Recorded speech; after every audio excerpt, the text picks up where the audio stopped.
Welcome to the Special Ed Strategist Podcast, your guide to navigating the world of special education and inclusive learning.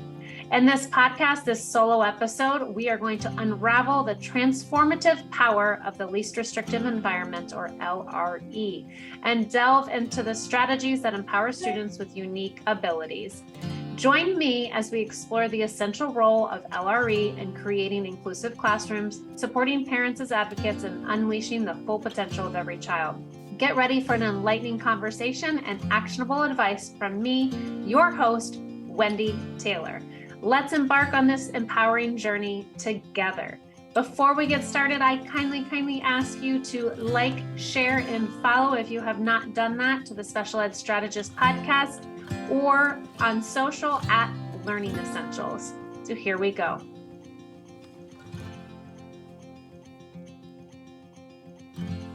When deciding where your student or your child will receive their special education instruction, we should consider the least restrictive environment, the LRE concept. So this means finding the educational setting that allows your child to be included with students without disabilities as much as possible while still meeting their individual needs.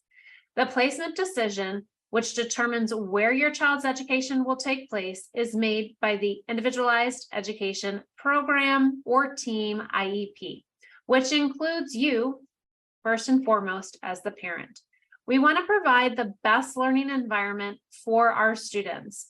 The law requires that students with disabilities be educated alongside students without disabilities to the maximum extent appropriate. So this means that we strive to include every child in regular education classes with the appropriate supports and services whenever possible.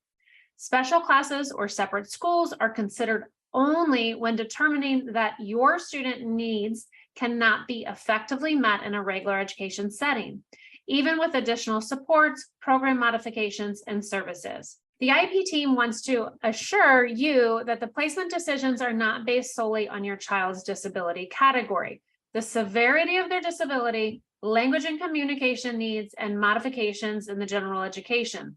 Instead, decisions are based on what will provide the student or your child the most effective educational experience while promoting their inclusion and participation with peers. So what is the LRE mandate? So providing your student, your child's education in general education setting as much as possible according to LRE mandate.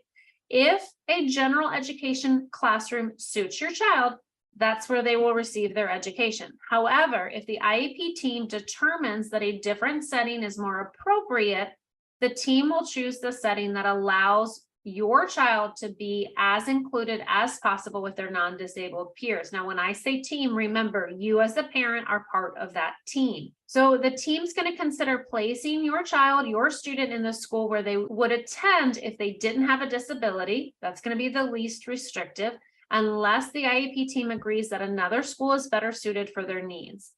The team will also consider placing your child in a school close to your home if they cannot attend the neighborhood school because of their disability.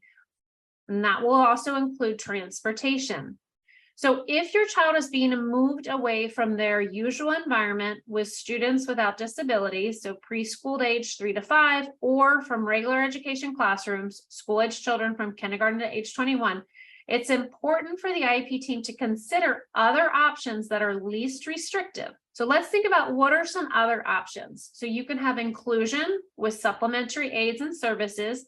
The IEP team can explore the possibility of including your child in general education classrooms with additional supports, accommodations, and services tailored to their individual needs. These supplementary aids and services may include specialized instruction, assistive technology, classroom modifications, or supports from a paraprofessional. There's also what we call co-teaching or a collaboration model that's still within that general education, your homeschool model. Co-teaching involves placing your student in a general education classroom with both a general education teacher and a special education teacher who work together to provide instruction and support. Collaboration models involve regular consultation and collaboration between the general education and the special education teacher to ensure that your child's needs are being met within the general education setting. If you are at an IEP table as a parent and they're discussing this option, make sure you ask the question, parents, please ask, is this being taught by a special education teacher or a paraprofessional? So that you have the knowledge of the adults that are going to be in that classroom to then help make an informed decision of if that's going to be the best placement for your child to meet their needs, meaning that you have a general ed and a special ed. Sometimes there's a paraprofessional in that scenario. And so ask the questions so that you ensure that you have that informed decision when you are thinking about options for least restrictive environment for your child. There's also a thing called resource room or pull-out services, again, still within your home school, public school that your child would be assigned to based on where you live. In some cases, a resource room or pull-out services may be considered. This involves providing targeted instruction or support in a separate setting while still allowing your child to spend the majority of their time in the general education classroom. These services can address specific areas of need while maintaining integration with their non-disabled peers. There's also what we call part-time placement, where the IEP team may explore the option of a part-time placement where your child spends some of their time in the general education classroom and receives specialized instruction or support in a separate setting for the remaining part of their day. When we talk about least restrictive environment, that can also come up in the conversations when we're talking about transition planning. So if your child is transitioning between grade levels or school settings, the IEP team can consider a transition plan that gradually increases their exposure to the general education environment. And this plan can be tailored to meet your child's needs while working towards full inclusion. So remember, the IEP team will assess your child's individualized circumstances and needs to determine the most appropriate and least restrictive placement options. Again, you are part of that team when you're doing the assessment. You are part of that team during those discussions to determine what would be the best fit for your student to learn. There's also separate schools that a student can go to. So the goal is to ensure that your child receives an education that maximizes their opportunities for academic growth, social development, and the educational community. So the question I get often is, why might my child be removed from the general education community? Sometimes removing your child from a general education classroom may be necessary. So, however, we must clearly explain why we believe those services that your child needs cannot be adequately provided in the general education setting. So even with additional support, program modifications, and services, the IEP team wants you to understand that they are recommending or why they would recommend your child from these classes. I'm going to go through a couple of scenarios for you of why a student may be removed from general education classroom despite efforts to provide additional support programs, modifications, and services. So if there's intense supports needed, your child may have intensive support needs that require a more specialized instruction environment. And these needs could include significant learning difficulties, behavioral challenges, medical considerations that cannot be adequately addressed within the general education classroom alone. There could be lack of access to curriculum. Despite modifications and accommodations, your child may struggle to access and make meaningful progress in the general education curriculum. The curriculum may be significantly either above or below the current academic level and making it difficult for them to engage and benefit from the instruction provided. There could also be safety concerns. In certain cases, there may be safety concerns for your child or their peers that cannot be effectively addressed within that general education setting. These concerns could arise due to physical aggression, self-injurious behaviors, or other challenging behaviors that pose a risk to themselves or others. Limited social interaction opportunities. If your child has significant social and communication challenges, they may have limited opportunities for meaningful social interactions within that general education classroom. So this can impact their ability to develop social skills, form friendships, and fully participate in group activities.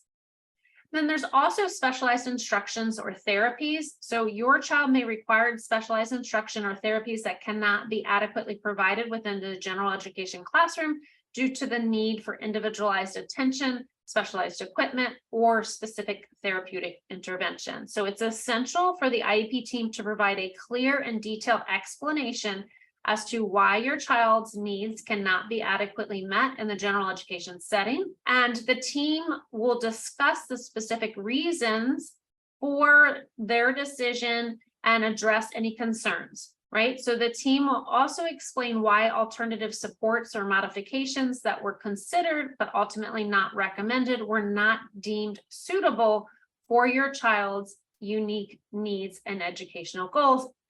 And we will talk about that will need to be placed in what we call a prior written notice. So if you're at an IEP meeting as a parent, you're not agreeing with any of this decision, specifically ask, say, I would like you to tell me specifically why in the prior written notice. That is a notice that you're going to receive after the meeting that will explain what was agreed upon and not agreed upon.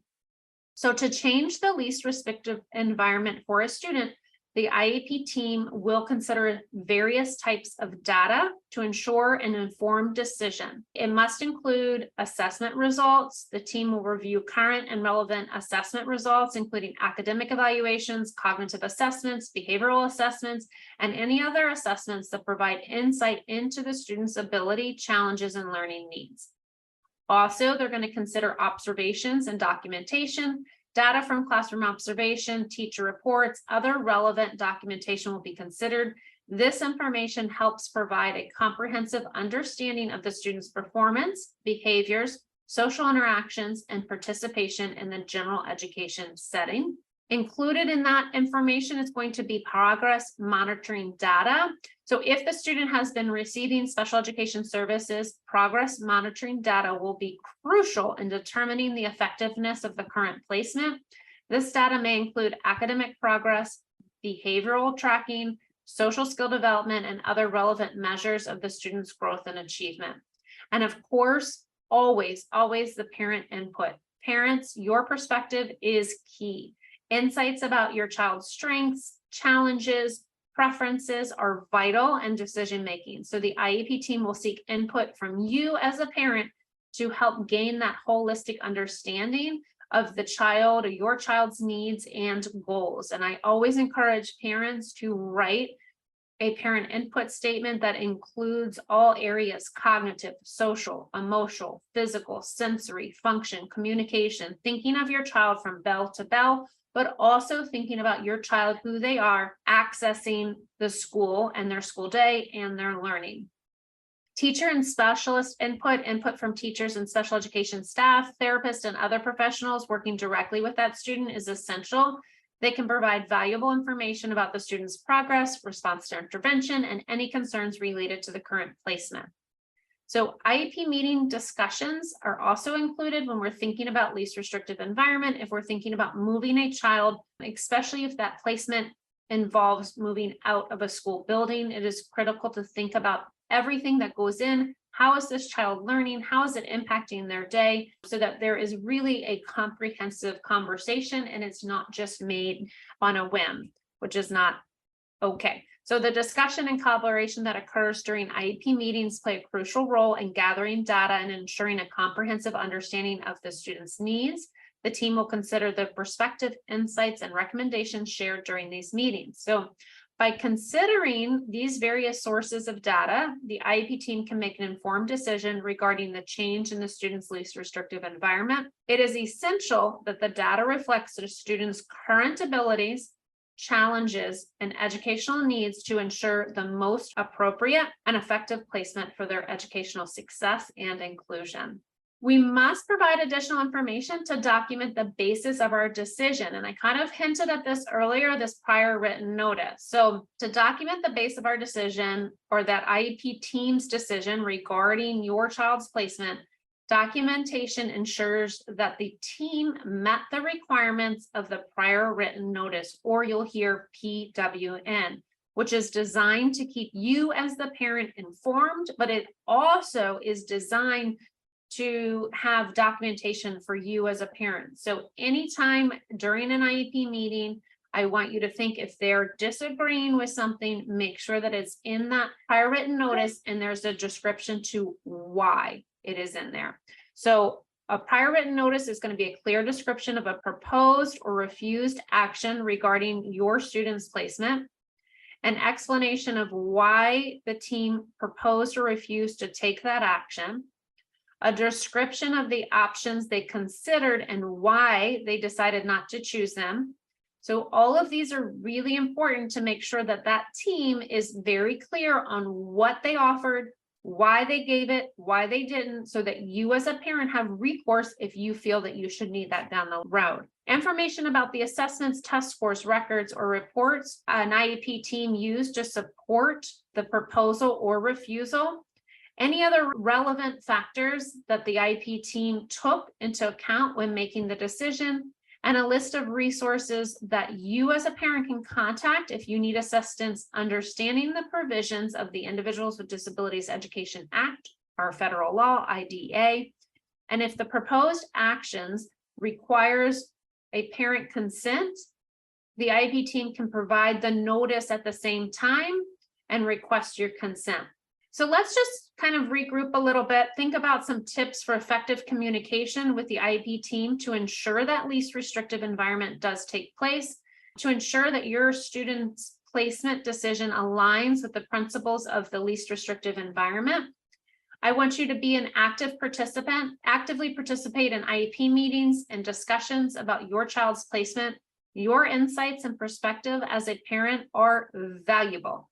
As you know your kiddo best. So share your thoughts, concerns, aspirations for your student, your child's education. I want you to think 6 months, 1 year, 2 years, 5 years, thinking ahead down the road to ensure that everything's laid out, because you're the consistent member of that IEP team from year to year. Understand the concept of least restrictive environment. So educate yourself about the concept of least restrictive environment and its importance. Familiarize yourself with the legal requirements and the benefits of an inclusive education. And this knowledge is going to empower you to advocate effectively for your child's inclusive placement. I want you to emphasize your kiddo's strength. I want you to highlight their strengths, their abilities, their potential. I want you to help the IEP team understand how your child can thrive in an inclusive setting and how their presence can contribute to the learning community. Focus on what your child can do rather than solely on their challenges. Request supporting evidence. So I want you to ask the IEP team for evidence-based reasons if they're recommending removing your child from general education classroom. So request specific information on why they believe their services and supports cannot be adequately provided in the general education setting. Seek clarification on alternatives considered and rejected. So a lot to think about. Also seek collaboration and solutions, always the best approach. Approach the conversation with a collaborative mindset. Work together with the IEP team to explore potential solutions and strategies for supporting your child in the least restrictive environment. Encourage open communication, brainstorming, problem solving to find the best potential placement for your child. And so during these conversations with the IEP team, consider asking some questions to gather information to ensure a comprehensive understanding of your child's placement decision. So what does the concept of least restrictive environment mean in my child's case, and how does it apply to their education? What efforts have been made to include my child in the general education classrooms with supplementary aids, services, program modifications, and supports? And can you provide examples? And last, why is the IEP team recommending removing my child from general education classroom, and what specific challenges or limitations? So I think this is a lot to take in, but especially if you have a student that a team is recommending a different placement for, again, whether it is within a school building or within a separate school building, it is important to understand what this means as a law, what this means as a parent, as an advocate, and have these questions answered to ensure that your child is in the correct placement for them to shine. Thank you for joining me on this episode of the Special Ed Strategist podcast. Again, I am your host, Wendy Taylor. I loved exploring this transformative power of the least restrictive environment and an inclusive education. I hope you found inspiration, gained valuable insights, and discovered strategies to empower your student and other students with unique abilities. As we continue our journey, I invite you to tune in to our next episode where we'll dive deeper into all things special ed. Be sure to like, share, and follow us on social media to stay connected with our community of special ed strategists and passionate advocates. Together, let's amplify the voices of students, parents, and educators who champion inclusive education. Remember, every child deserves a learning environment that celebrates their strengths, supports their challenges, and nurtures their dream. Thank you for being a part of the Special Ed Strategist podcast. Until next time, bye for now.